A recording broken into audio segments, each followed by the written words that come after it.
Hello friends, അകലെ latest review. Raju കട്ടിലിൽ ഒറ്റയ്ക്കിരുന്നുകൊണ്ട് പറയുക, ഋതിക മേഡത്തിൻ്റെ വിവാഹം ദീപക്കുമായിട്ട് നടക്കരുതെന്ന് എനിക്കും ആഗ്രഹമുണ്ട്. പക്ഷേ അതെങ്ങനെ മുടക്കുമെന്ന് ആലോചിച്ചിട്ട് മനസ്സിൽ ഒരു വഴിയും തെളിയുന്നതുമില്ല. ഏതായാലും മരുന്നെടുത്ത് വെച്ച് കാണാം. ഇപ്പോൾ ഏറ്റവും വലിയ ബുദ്ധിമുട്ട് എന്താണെന്ന് വെച്ചാൽ, ഞാൻ ഈ മുറിയിൽ നിന്ന് ഇറങ്ങുമ്പോൾ നിങ്ങളെല്ലാവരും കൂടെ എന്നെ ചോദ്യം ചെയ്യുമല്ലോ എന്നോർത്തിട്ടാണ്. എന്തു വന്നാലും നോക്കാന്ന് പറഞ്ഞ് ധൈര്യം സംഭരിച്ചുകൊണ്ട് രാജു ഇങ്ങനെ ഇറങ്ങി വെളിയിലോട്ട് വരുമ്പോൾ വേണു ചോദിക്കുന്നു, രാജു നീ എവിടേക്കാ? അത് ഞാൻ വർമ്മ സാറിൻ്റെ വീട്ടിലേക്കാച്ചാ. എന്തിനാ? അവരുടെ വിവാഹം നടത്തി കൊടുക്കാനോ? അച്ഛാ, അത് എടാ, നീ ചെയ്യുന്നത് എന്താണെന്ന് വല്ലതും നിനക്ക് മനസ്സിലാകുന്നുണ്ടോ? ഞാൻ നിന്നോട് പറഞ്ഞതല്ലേ ഇതൊക്കെ ആലോചിച്ച് വിഷമിക്കുന്ന ഒരു ദിവസം വരുമെന്ന്. ഇപ്പം തന്നെ നിന്റെ മനസ്സിനുള്ളിൽ ഒരുപാട് വിഷമമുണ്ടെന്ന് ഈ അച്ഛൻ അറിയാടാ. പക്ഷേ നീ ഈ വിഷമം മറച്ചു വെച്ച് അവിടേക്ക് ചെന്ന് അവിടുത്തെ പണികളും ചെയ്ത് നീ ഇന്നലെ രാത്രിയിൽ എപ്പോഴാടാ വന്നത്? വേണുവേട്ടൻ ചോദിക്കുന്ന ചോദ്യത്തിനൊന്നും ഉത്തരം പറയാനാകാതെ രാജു ഇങ്ങനെ വിഷമിച്ച് തലയും കുനിച്ച് നിൽക്കുവാണ്. പ്രിയയും രാധമയല്ല ഇത് കേട്ടോണ്ട് ദേഷ്യത്തിൽ ഇങ്ങനെ നിൽക്കുവാണ്. അച്ഛാ, അംബിക മേഡം പറഞ്ഞിരുന്നു കല്യാണത്തിൻ്റെ കാര്യങ്ങളൊക്കെ നോക്കി ചെയ്യണമെന്ന്. പ്രിയയ്ക്ക് ദേഷ്യം ഒതുക്കാനായിട്ടേ പറ്റുന്നില്ല. പ്രിയ പറയുക, നിനക്ക് നാണമാകുന്നില്ലേടാ അവിടെ പോയി പന്തലൊരുക്കാനും കല്യാണപ്പണികളും ഒക്കെ ചെയ്യാന്? ഉത്തരം മുട്ടുമ്പോൾ കൊഞ്ഞനം കുത്തുമെന്ന് പറയുന്ന പോലെ രാജുവിന് ഒന്നും പറയാൻ വയ്യാതെ, ചേച്ചി പ്ലീസ്, നിങ്ങൾ എല്ലാവരും കൂടെ എനിക്ക് അല്പം സമാധാനം താ. രാധമ്മ പറയുക, സമാധാനം തന്നിട്ട് നടക്കാൻ പോകുന്ന വിവാഹം നീ എന്താ മുടക്കുവോ? നിങ്ങളെല്ലാവരും എൻ്റെ അവസ്ഥയൊന്ന് മനസ്സിലാക്ക്. രാവിലെ തന്നെ നിങ്ങളെല്ലാവരും ചേർന്ന് എന്നെ ടെൻഷനാക്കല്ലേ. ദേഷ്യത്തോടെ രാധമ്മ പറയുക, നിനക്കല്ലടാ ടെൻഷൻ, ഇപ്പം ഞങ്ങൾക്കാ ടെൻഷൻ. ആ കുട്ടിയുടെ ഭാവി ഓർക്കുമ്പോൾ എനിക്ക് പേടിയാവുക. നീ ഒരു കാര്യം ആലോചിച്ചോണം, ദീപക്ക് ഋതുമോളെ വിവാഹം കഴിച്ച് ഋതുമോൾക്ക് എന്തെങ്കിലും സംഭവിച്ചാൽ അതിൻ്റെ പൂർണ്ണ ഉത്തരവാദിത്വം നിനക്ക് തന്നെ ആയിരിക്കും. ഇവരൊക്കെ പറയുന്നത് കേട്ട് എന്ത് ചെയ്യണമെന്നറിയാതെ രാജു ഇങ്ങനെ വരണ്ട് നിൽക്കുവാണ്. അമ്മ എന്തിനാമ്മേ ഇങ്ങനെ നെഗറ്റീവായിട്ട് ചിന്തിക്കുന്നത്? അങ്ങനെ ഒന്നും ഉണ്ടാവില്ലമ്മേ. വേണുവേട്ടൻ പല്ല് കടിച്ചോണ്ട് പറയുക, ഉണ്ടാവില്ലത്രേ, അവൻ തർക്കിക്കാൻ വന്നേക്കുന്നു. രാധ പറഞ്ഞത് നീ കേട്ടല്ലോ, അത് തന്നെയാണ് എനിക്കും പറയാനുള്ളത്. ആ കുട്ടിക്ക് എന്തെങ്കിലും സംഭവിച്ചാൽ അതിൻ്റെ പാവം നിനക്ക് മാത്രമല്ലടാ, ഞങ്ങൾക്കും കിട്ടും. ഞാനിപ്പോൾ എന്ത് ചെയ്യണമെന്നാണ് നിങ്ങളീ പറയുന്നത്? പ്രിയ ചോദിക്കുക, എന്ത് ചെയ്യണമെന്ന് നിനക്ക് ഇപ്പോഴും അറിയില്ലേ രാജു? എൻ്റെ ചേച്ചി, നിങ്ങൾ പറയുന്ന പോലൊന്നും എനിക്ക് ചിന്തിക്കാൻ കഴിയില്ല. ഞാനൊരു സാധാരണ മനുഷ്യനല്ലേ, എനിക്ക് എൻ്റെതായ പരിമിതികളില്ലേ? അവൻ്റെ ഒരു പരിമിതി നിനക്കെപ്പോഴും ഇത് മാത്രമേ പറയാനുള്ളൂ. അമ്മ അങ്ങനെ ഒന്നും എന്നോട് പറയരുത്. നിങ്ങൾക്ക് വേണ്ടിയും ഈ കുടുംബത്തിന് വേണ്ടിയും നിങ്ങൾക്ക് ഓരോരുത്തർക്കും വേണ്ടിയാണ് ഞാൻ ജീവിക്കുന്നത്. അല്ലാതെ എൻ്റെ ജീവിതത്തിൽ ഒരാഗ്രഹങ്ങളോ മറ്റു ലക്ഷ്യങ്ങളോ ഒന്നും ഉണ്ടായിട്ടില്ല. എടാ, അതൊക്കെ മാറണമെന്ന് തന്നെ ഞങ്ങളും പറയുന്നത്. ഇനി അതിൻ്റെ ആവശ്യം ഒന്നുമില്ല. ജയൻ്റെ സ്വഭാവത്തിന് ഒരുപാട് മാറ്റങ്ങളുണ്ട്. അവനിപ്പോൾ ഒന്നും ചോദിച്ച് നമ്മളെ ശല്യപ്പെടുത്തുന്നില്ല. പിന്നെ ശ്രീലക്ഷ്മി, അവൾക്കിഷ്ടപ്പെട്ട ആളെ വിവാഹം കഴിച്ച് സുഖമായി സന്തോഷമായിട്ടും ജീവിക്കുന്നു. പിന്നെ ഞാനും വേണുവേട്ടനും, ഞങ്ങൾക്ക് പ്രായമായില്ലേടാ. ഞങ്ങളുടെ ജീവിതം ഇനി എത്ര കാലം ഉണ്ടാകുമെന്നാണ് നീ കരുതിയിരിക്കുന്നത്? ഞങ്ങളിനി എത്ര കാലം ജീവിച്ചിരിക്കുമെന്ന് ഞങ്ങൾക്ക് പോലും അറിയില്ല. മോനെ രാജു, ഞങ്ങളുടെ ആഗ്രഹം നീ ഒരു വിവാഹം കഴിച്ച് സുഖമായിട്ട് ജീവിച്ചു കാണണമെന്ന്. മോനെ, നിന്റെ ജീവിതത്തിലെ വളരെ നിർണായകരമായ ഒരു വ്യക്തിയാണ് ഋതിക മോള്. നിന്നെ വിശ്വസിച്ച് നിന്റെ കൂടെ ഇറങ്ങി വന്ന് നിന്നെ പ്രണയിക്കുന്നവള്. ആ കുട്ടിയെ നീ വിവാഹം കഴിച്ചിട്ടില്ലായിരുന്നു. ഒരു പ്രത്യേക സാഹചര്യത്തിൽ നിന്നെ വിവാഹം കഴിച്ചുവെന്ന് ആ കുട്ടിക്ക് നുണ പറയേണ്ടി വന്നു. നീ നിന്റെ സത്യസന്ധത വർമ്മ സാറിനെ തെളിയിക്കുകയും ചെയ്തു. നിന്റെ വർമ്മ സാറിനോട് നിനക്കുള്ള സ്നേഹവും ബഹുമാനവും നന്ദിയും അതെല്ലാം ഞങ്ങൾക്ക് മനസ്സിലാവും. നീ സത്യം തുറന്നു പറഞ്ഞ് വർമ്മ സാറിൻ്റെ കയ്യിൽ ഋതിക മോളെ ഏൽപ്പിക്കുകയും ചെയ്തു. പക്ഷേ ഇപ്പോൾ ആ കൊച്ചിൻ്റെ ജീവിതം ഒരു ചോദ്യചിഹ്നമായി നിൽക്കുക. ഋതിക മോള് ദീപക്കനെ വിവാഹം കഴിച്ചാൽ അതോടെ ആ കൊച്ചിൻ്റെ ജീവിതവും തീരും. അത് അമ്മയ്ക്ക് ഉറപ്പാടാ. ആ കുട്ടി ലോകത്ത് ഏറ്റവും കൂടുതൽ വിശ്വസിക്കുന്നതും സ്നേഹിക്കുന്നതും നിന്നെയാടാ. എന്നിട്ട് ആ കുട്ടിയുടെ ജീവിതം ദീപക്കിനെ പോലൊരു നീചന്റെ കയ്യിലേക്കാണ് പോകുന്നതെങ്കിൽ ആ കുട്ടി എന്തെങ്കിലും കടുത്ത തീരുമാനം എടുക്കും രാജു. എന്തു പറയണമെന്നറിയാതെ രാജു നിന്ന് കരയുവാണ്. എടാ, നീ നിന്നെക്കുറിച്ച് ആലോചിക്ക്. നിന്നെ സ്നേഹിക്കുന്ന ആ പെണ്ണിനെ കുറിച്ച് ആലോചിക്ക്. അവളോടൊത്തുള്ള ജീവിതത്തെക്കുറിച്ച് നീ ആലോചിക്ക്. അല്ലാതെ രാജു, ഇനി നീ ഞങ്ങളെക്കുറിച്ച് ആലോചിക്കണ്ട.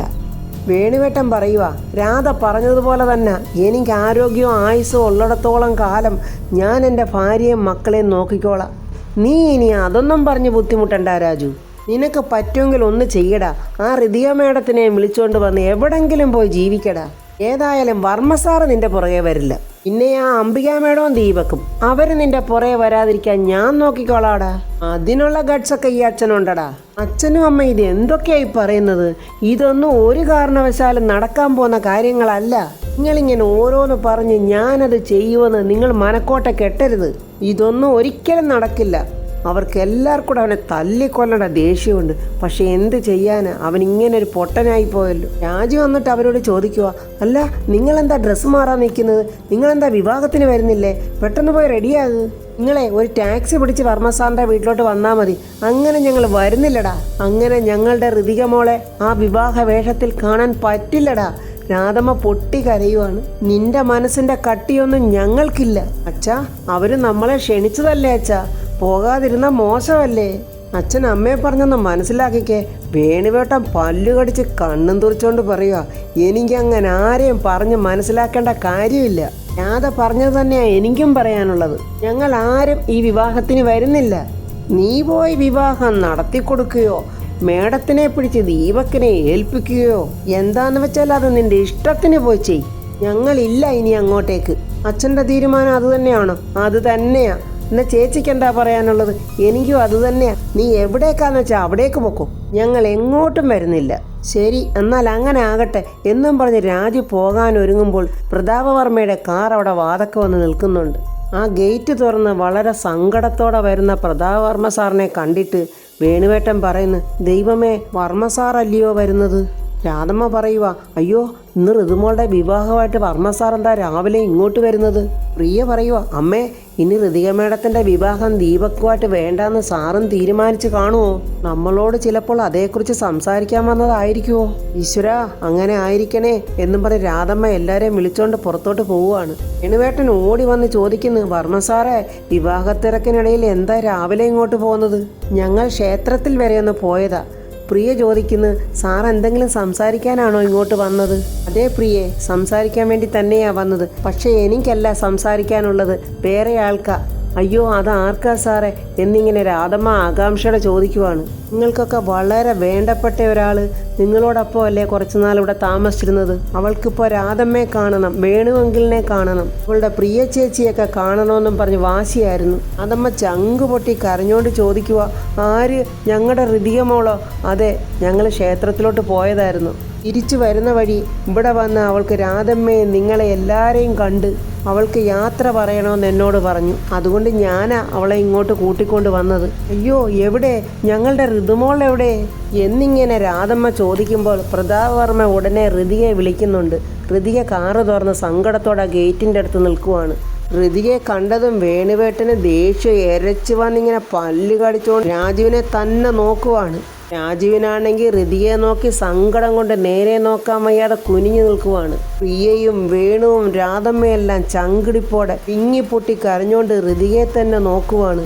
രാധമ്മ പൊട്ടിക്കരഞ്ഞോണ്ട് ചോദിക്കുക, ഋതിക മോൾ എന്താ അവിടെ തന്നെ നിന്നത്? എന്താ അകത്തോട്ട് വരുന്നില്ലേ? യാത്ര ചോദിക്കാൻ വന്നതല്ലേ, ചോദിച്ചിട്ട് പൊയ്ക്കോ എന്നിങ്ങനെ പൊട്ടിക്കരഞ്ഞോണ്ട് പറയുമ്പോൾ എൻ്റെ രാധമ്മയെന്നും പറഞ്ഞ് ഋതിക പൊട്ടിക്കരഞ്ഞോണ്ട് രാധമ്മയെ കെട്ടിപ്പിടിച്ചങ്ങ് കരയുവാണ്. അത് കണ്ടിട്ട് വേണുവിന് ദേഷ്യം വീണ്ടും സഹിക്കാൻ കഴിയുന്നില്ല. രാജുവിനെ നോക്കിക്കൊല്ലുവാണ്. കരഞ്ഞോണ്ട് ഋതിക എന്നിട്ട് ചോദിക്കുക, നിങ്ങൾ എൻ്റെ വിവാഹത്തിന് വരുന്നില്ലേ? ഋതികയെ സ്നേഹിക്കുന്ന എല്ലാവരും വിങ്ങിപ്പൊട്ടി കരയുന്നത് കണ്ട് പ്രതാപവർമ്മയ്ക്ക് സങ്കടം സഹിക്കാൻ പറ്റുന്നില്ല. എൻ്റെ പൊന്നു മോളെ മറ്റൊരാൾ വിവാഹം കഴിക്കുന്നത് കാണാൻ രാധമ്മ എങ്ങനെയാ മോളെ അങ്ങോട്ട് വരുന്നത്? മോള് രാധമ്മയുടെ മരുമോളല്ലയോ? മോൾ ഈ വീട്ടിലെ അല്ലയോ? മോളെ എങ്ങനെയാ രാധമ്മ അവിടെ വന്ന് വിവാഹവേഷത്തിൽ കാണുന്നത് എന്നും പറഞ്ഞ് രാധമ്മ പൊട്ടിക്കരയുമ്പോൾ അടക്കാനാവാത്ത സങ്കടത്തോടെ പ്രതാപവർമ്മയും കരയുവാണ്. ഇത്രയൊക്കെ നടന്നിട്ടും അവൻ്റെ വർമ്മ സാറ് പോലും സങ്കടപ്പെടുന്നത് കണ്ടിട്ട് പോലും മനസ്സിലാക്കാത്ത പൊട്ടൻ ആ രാജു ഇങ്ങനെ നോക്കി നിന്ന് സങ്കടപ്പെടുവെന്നല്ലാതെ ഋതിക എൻ്റെതാണ്, ഋതികയെ ഞാൻ ആർക്കും വിട്ടുകൊടുക്കില്ലെന്ന് തൻ്റെ ഇടത്തോടെ പറയാൻ കഴിയാത്ത രാജുവിനെ നോക്കിയിട്ട് പ്രതാപവർമ്മ പറയുന്നു, മോളെ വാ നമുക്ക് പോകാം. ഋതിക പറയുക, രാധമ്മേ ഞാനൊരു കാര്യം പറഞ്ഞേക്കാം, എൻ്റെ വിവാഹത്തിന് വരാതിരിക്കരുത്. രാധമ്മ വരണം. രാധമ്മ മാത്രമല്ല വേണുവെങ്കിലും പ്രിയ ചേച്ചിയും വരണം. എന്നിട്ട് രാജുവിനെ നോക്കിയിട്ട് പറയുന്നു, എല്ലാവരും വരണം. നിങ്ങളാരും വന്നില്ലെങ്കിൽ ഈ ഋതികയ്ക്ക് വിഷമമാവും. എൻ്റെ രാധമ്മയുടെയും വേണുവെങ്കിളുടെയും അനുഗ്രഹമില്ലാതെ എൻ്റെ വിവാഹം എങ്ങനെയാണ് നടക്കുന്നത്? എൻ്റെ രാധമ്മ കരയല്ലേ? രാധമ്മ കരഞ്ഞാൽ ഞാനും കരയും. ഇന്നെൻ്റെ വിവാഹമല്ലേ രാധമ്മേ, വിവാഹ ദിവസമായിട്ട് എന്നെ കരയിച്ചാണോ വിടുന്നത്? ചങ്ക് പൊട്ടിക്കൊണ്ട് രാധമ്മ പറയുക. ഇല്ല മോളെ, രാധമ്മ കരയില്ല. ആ സമയത്ത് ആ രമ്യ അങ്ങോട്ട് വരുന്നുണ്ട്. ആഹാ, വലിയ സെന്റിമെന്റ്സ് ഒക്കെ ആണല്ലോ നടക്കുന്നത്, ഇപ്പം ശരിയാക്കി തരാം എന്നും പറഞ്ഞ് അവൾ അങ്ങോട്ട് വരികയാണ്. രമ്യയെ കണ്ടതും അവർക്കൊക്കെ അങ്ങോട്ട് ദേഷ്യം വരുവാണ്. രമ്യ ചോദിക്കുക, അല്ല ഋതികയും വർമ്മ സാറും എന്താ ഇവിടെ രാവിലെ? അവളുടെ ആ ചോദ്യം വർമ്മ സാറിന് തീരെ അങ്ങോട്ട് ഇഷ്ടപ്പെട്ടില്ല. ഋതിക പറയുക, ഞങ്ങൾ ക്ഷേത്രത്തിൽ പോയിട്ട് വരുമ്പോൾ ഇവിടോട്ടൊന്ന് കയറിയതാ. രാധമ്മയും വേണുവെങ്കിലും ഒക്കെ വിഷമം കാരണം ഇനി കല്യാണത്തിന് വരാതിരുന്നെങ്കിലോ എന്ന് വിചാരിച്ചവരെ ഞാൻ വിളിക്കാൻ വന്നതാ.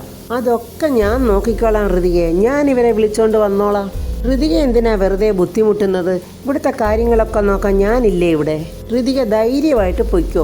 ഇങ്ങനെ പറയുമ്പോൾ വേണുവിന് ദേഷ്യം വരുന്നതൊന്ന് കാണുന്ന രമ്യ വലിച്ചു കീറാനുള്ള ദേഷ്യമുണ്ട്. ശിവപൂജയിൽ കരടി നുഴഞ്ഞതുപോലെ വന്നേക്കുന്ന അവൾ ഇങ്ങോട്ട്. ഇവരെല്ലാവരും വരും, ഇവരെ ഞാൻ എല്ലാവരെയും കൊണ്ടുവന്നിരിക്കും എന്നൊക്കെ ഇങ്ങനെ അധികാരത്തിലാണ് രമ്യ അവിടെ പറയുന്നത്.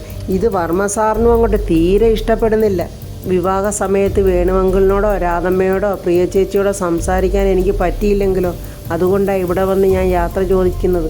നിങ്ങൾ വരാതിരിക്കല്ലേ എന്നിങ്ങനെ ഋതിക കരഞ്ഞുകൊണ്ട് ചോദിക്കുമ്പോൾ രാധമ്മ പറയുന്നു, ഞങ്ങൾ വരും മോളെ. രാജു ഋതികയെ നോക്കി സങ്കടപ്പെടുന്നതൊക്കെ ഇങ്ങനെ രമ്യ നോക്കുന്നുണ്ട്.